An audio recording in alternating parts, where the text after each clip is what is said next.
Blood has a language. It doesn't speak in words, but in patterns, in splatters, in stains that cling to the memory of whoever dares to look too close. And if blood could talk, the story it would tell tonight is not of mercy, not of redemption, but of resurrection. Dexter Morgan has returned, and with him, the dark passenger claws its way back into the light. Every drop of blood, every heartbeat silenced, every ritualistic kill in Dexter, resurrection is more than murder, it's a message written in crimson. Picture this. A single scalpel glints under the dim light. A roll of plastic sheeting unfolds, stretching across the floor like a silent warning. The sound of duct tape tearing echoes like a gunshot in the dark. These are not just tools. They are the language of control. They are the symbols of Dexter's return. And as the camera pulls closer, we realize this isn't just another kill. This is the rebirth of the killer who walked away once, but could never stay gone. Because for Dexter, killing isn't just compulsion, it's survival. The word resurrection is not chosen lightly. It means something deeper, something raw. We are not just witnessing a continuation of old habits. We are watching the rise of something darker, sharper, and more unrestrained than ever before. Dexter is no longer the shadow hiding within society. He is the storm that society never saw coming. The kills in this chapter aren't casual, they're deliberate, symbolic. Each one is proof that death itself can be reborn, and that even monsters can evolve. Imagine the first scene. A victim, unaware, caught in a quiet moment. Maybe they're walking home. Maybe they're alone in their car. Maybe they're just seconds from safety. But safety is an illusion when Dexter has chosen you. The air grows heavy. The silence stretches thin, and in that final instant before the strike, the screen holds its breath. And then, plastic, tight, cold, merciless. The ritual begins, and the audience feels the weight of inevitability pressing down. Just like the victim beneath Dexter's blade. But this isn't just about death. No, this is about rebirth. The dark passenger doesn't whisper anymore, it roars. Dexter doesn't hesitate, doesn't linger in self-doubt. Every movement is precise, almost surgical, but with a fire burning beneath it. These aren't the kills of a man trying to hide. They are the kills of a man finally unchained. And that is what makes resurrection different. That is why every single kill matters. They aren't just bodies on a table. They're chapters in the gospel of blood. Close your eyes and hear it. The sound of a knife piercing through silence. The drip of blood falling onto plastic. The gasp of a victim realizing it's already too late. These sounds don't fade. They echo. They follow you, scene after scene, till you're not just watching Dexter, you're breathing with him, moving with him, almost understanding him. That's the hook, isn't it? The question that lingers. If you had a dark passenger of your own, would you really resist it? Or would you set it free, just as Dexter has? Because make no mistake, every kill you're about to see in this story is more than entertainment. It's a confession. A confession written not in ink, but in blood. And tonight, we will follow every single one of them. From the first cut to the final silence, from the return of the blade to the inevitable fall of his enemies. Each kill matters. Each kill builds the resurrection of a man who was never truly gone. Dexter Morgan is back, and he's hungrier than ever. So brace yourself. This isn't just a kill count. It's a blood-soaked chronicle of resurrection. A story where plastic, knives, and shadows dance together in perfect rhythm. Where every scream is muffled, every heartbeat is stolen, and every victim is chosen with purpose. Because in Dexter's world, nothing is random. Every single resurrection kill is a piece of the puzzle. And by the time the last piece falls into place, you will understand one thing. You were never safe. Not from Dexter. Not from his code. Not from the monster who wears the mask of a man. And now, let's begin. Every story of blood begins with silence. Before the knife. Before the plastic. Before the ritual. There's a world that looks normal. Streets buzzing with people. Neon lights flickering in the night. Children laughing in playgrounds. Families sitting down for dinner. On the surface, everything feels ordinary. But in Dexter's world, The ordinary is always just camouflage. It's a mask that hides something darker waiting underneath. That's where we find him, new in Dexter.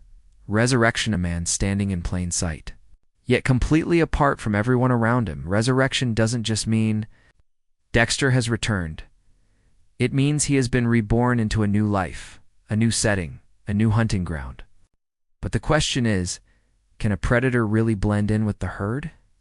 Can a man who lives by blood ever pretend to live by peace?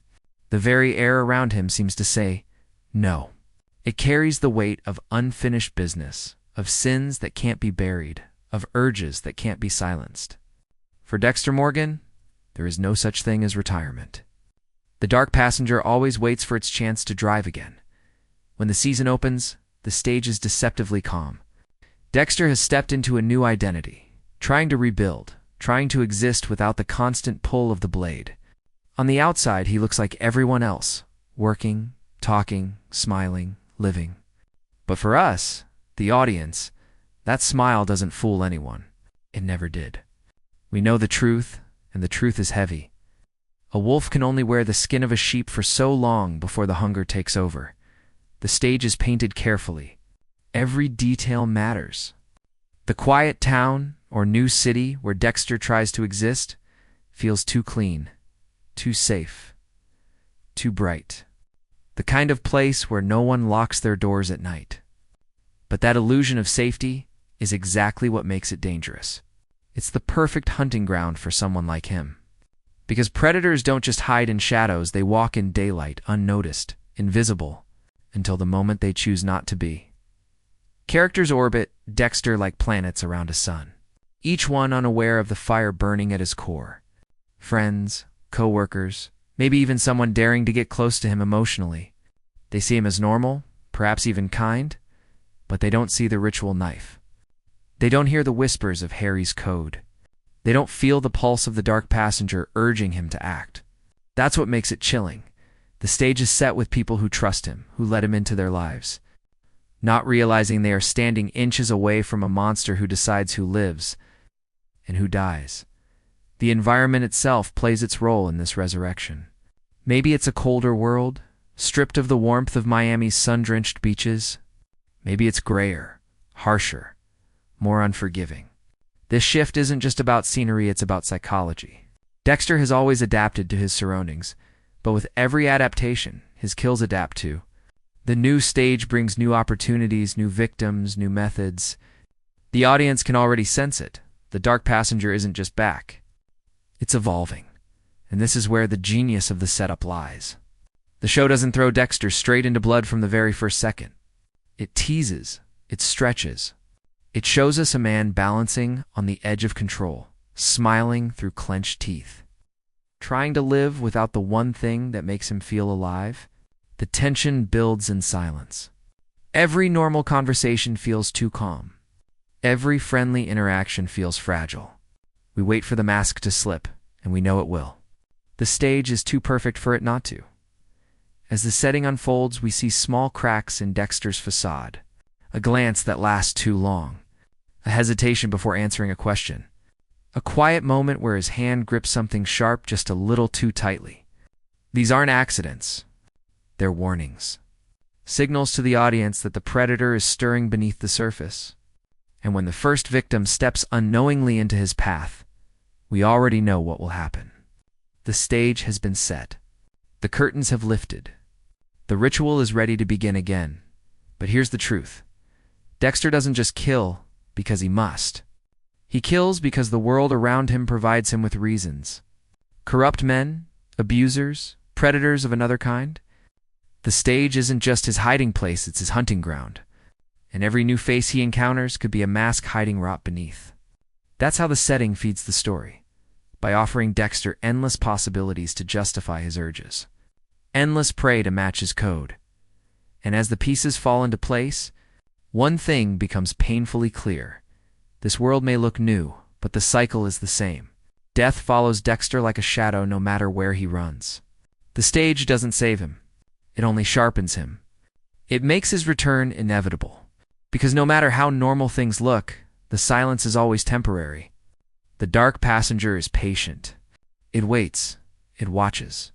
And when the time comes, it takes the wheel. This is Dexter's resurrection. Not a man reborn into peace, but a predator reborn into the perfect hunting ground. And as the curtain rises higher, we prepare to see the first act of blood in this new chapter.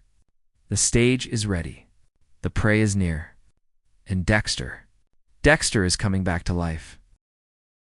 There's always a moment before the first kill that feels like holding your breath underwater. Too long, too heavy. The lungs burn, the body trembles, and you know you can't stay submerged forever. That's what it's like for Dexter before he takes his first victim in Resurrection. He has worn the mask of normalcy, played the part of the harmless man. But the dark passenger is clawing, screaming, demanding to be let out. And finally, it happens. The silence breaks. The ritual returns. The first kill of his resurrection arrives like a storm breaking through still air. It begins as it always does, with a choice. Not every monster is worthy of Dexter's knife. The code matters. Harry's voice, or at least Dexter's memory of it, still lingers in his mind like a ghost that won't leave. Kill only those who deserve it. Kill only those who prey on the innocent. Kill the predators who believe they'll never be caught. And so his first victim isn't random. It's calculated. It's deliberate. It's someone who thought they'd escape justice. The show paints this victim with care. Maybe it's a man who hides behind charm. Someone who walks the streets like he owns them. Maybe it's a figure of power. Untouchable by law, shielded by influence, by lies, by fear. On the outside, this person looks respectable. But Dexter sees the cracks. He notices the slip-ups others ignore. He reads the pattern of cruelty stitched into their past. That's the gift of his darkness. It doesn't just crave blood, it craves truth. And when Dexter discovers it, the decision is made. The first blood of resurrection has been chosen. The hunt itself is part of the ritual. We see Dexter shadowing his target, blending into the background, invisible in plain sight. He notices their routines, their weaknesses, their blind spots. We hear his inner voice analyzing every detail: the way they walk, the way they speak, the false mask they wear for the world. To the victim, life is normal. To Dexter, every step is a countdown. Every movement brings them closer to the table, and then the night comes. The world around them is quiet, ordinary, unaware of what's about to happen. A back alley. A deserted road. An empty apartment. The place doesn't matter. It only matters that it can be transformed into Dexter's ritual stage. Plastic sheets unfold like wings, wrapping the space in sterile silence. Tools are laid out carefully, each one gleaming under the dim light. Tape, rope, knife, scalpel. Everything has its place. Everything is perfect. The dark passenger doesn't allow mistakes. The capture is swift. A struggle, a muffled scream, the tearing sound of duct tape sealing fate. The victim blinks into harsh light, finding themselves immobilized, their body wrapped and bound against cold plastic. Their eyes dart wildly, trying to make sense of what's happening. And then they see him. Dexter, calm, composed, emotionless. The predator unmasked.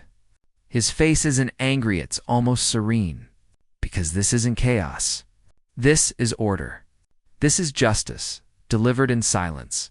And then comes the truth. Dexter doesn't kill without confession. The photos appear, the evidence laid out before the victim like a courtroom of one. Every crime they thought hidden, every scar they left on others, every secret they buried, Dexter has found it all. His voice is low, steady, cutting through the air sharper than the blade he holds. He doesn't shout. He doesn't rage. He simply tells them who they really are and why they're here. And the victim, in their panic, finally understands. There is no escape. The first cut is always the hardest at least for the audience. For Dexter, it's relief. His hand doesn't tremble. His eyes don't blink. The knife slides clean, quick, precise.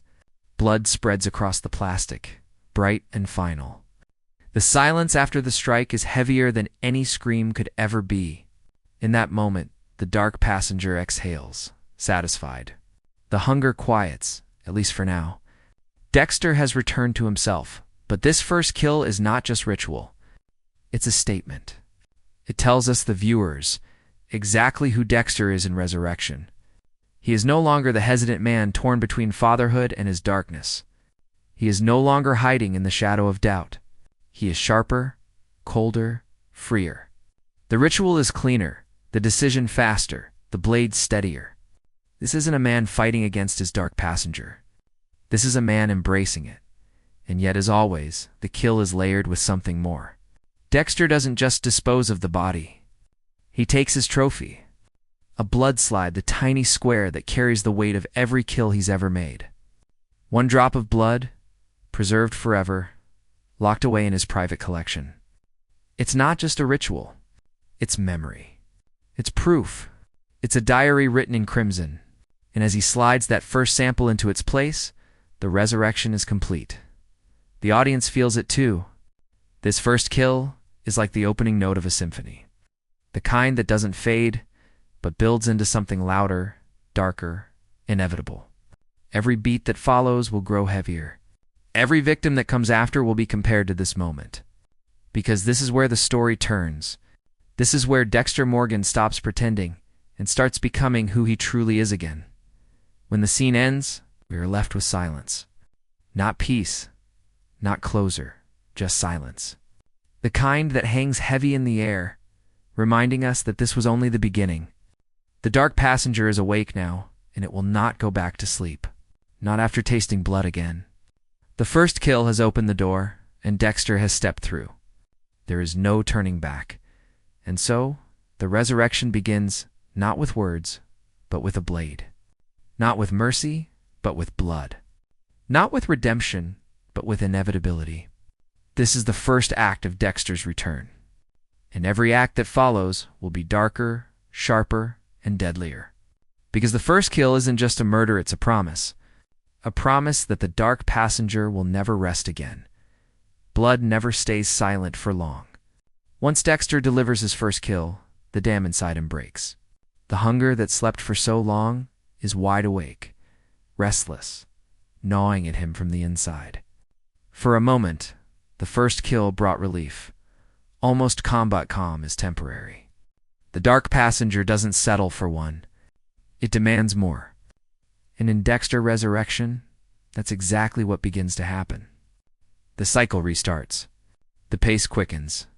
And soon, every quiet corner of Dexter's world becomes a hunting ground again. It starts subtly. A glance that lingers on a stranger a little too long. A name in the news that makes Dexter's jaw tighten. A story whispered in the community about someone who got away with it. These small sparks are all it takes. Each one lights a fire inside him. Before long, Dexter isn't just waiting for prey to cross his path. He's searching. The dark passenger has taken the wheel. The ride is only getting faster. The escalation of violence is not just about the number of kills. It's about intensity. Each new ritual grows sharper, more calculated, more daring. Dexter is no longer testing himself, no longer cautious about whether the dark passenger still fits him. He's wearing it like a second skin. The kills move from controlled whispers in the dark to louder statements written in blood.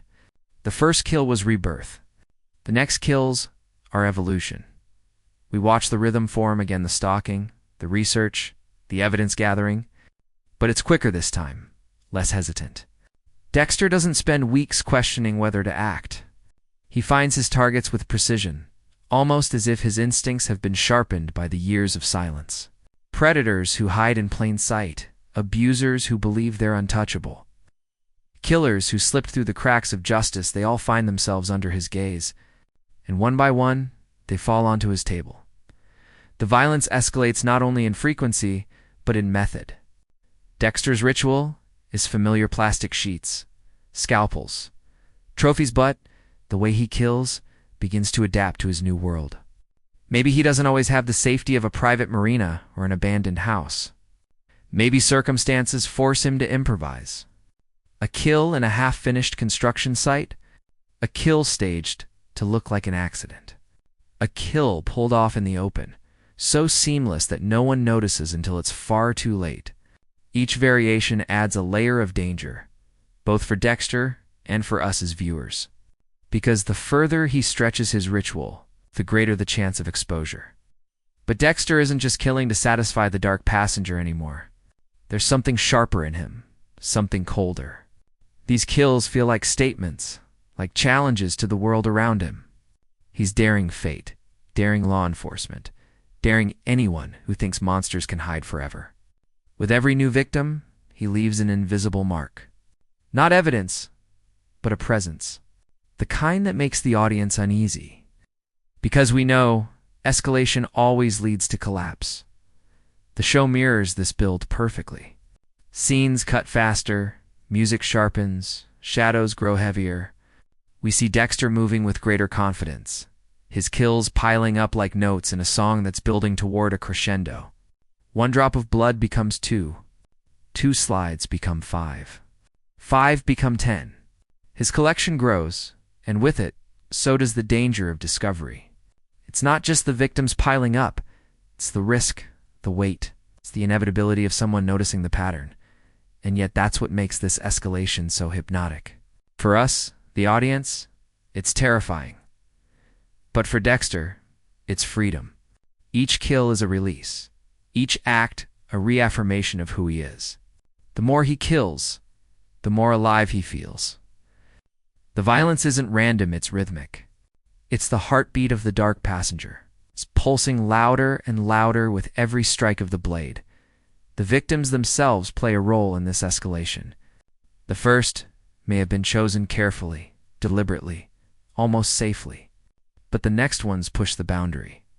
A victim with stronger connections.